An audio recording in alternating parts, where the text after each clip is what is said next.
Bugun men ZeroX o'z bugungi videoga xush kelibsizlar. Bugun biz Minecraft Java versiya 13-qishlog'ini topishni o'rganamiz. Aytgancha, bu set Bedrock'ga bo'lmaydi, faqat Javaga. Bizga birinchi navbatda 1.7.10 versiya kerak bo'ladi va boshlaymiz. Bu survival qilgan edi.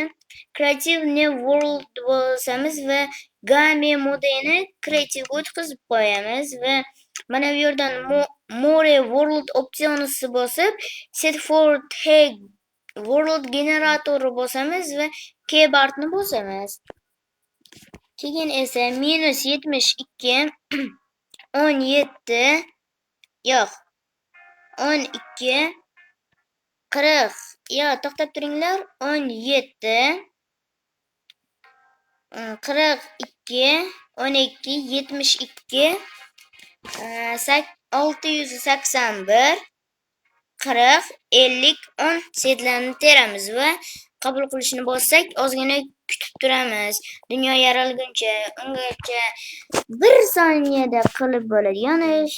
Videoga like bosib kanalga obuna bo'linglar. Sizlarning obunangiz men uchun kattakon motivatsiya bo'ladi. Shuning uchun videoga like bosib qo'yinglar. Mana biz yaraldik, mana shu yerda yaralasiz. Faqat hozir men chanklarni balandroq qilib olay. To'xtab turinglar. 7 qilib oldim. Mayli, hech narsa qilmaydi. Paydo bo'lganingizdan keyin orqaga qarab, e'tiborli bo'ling, shu joyga orqaga qarab yurasiz. Orqaga qarab yursangiz mana o'sha mashhur 13-qishloq. Mana Kompotning uyi, mana uning qo'shnisining uyi xuddi biriga bir ko'chirilgan mana. Sandiqdalik unaqa narsalar yo'q. Xo'p, mana o'sha 13-qishloq. Do'stlar, mana merning uyi. Xo'p, mana quduq. Xullas, bugungi video tugadi. Bugungi videomiz shu narsalardan iborat edi. Sizlar bilan ZeroX bo'ldim.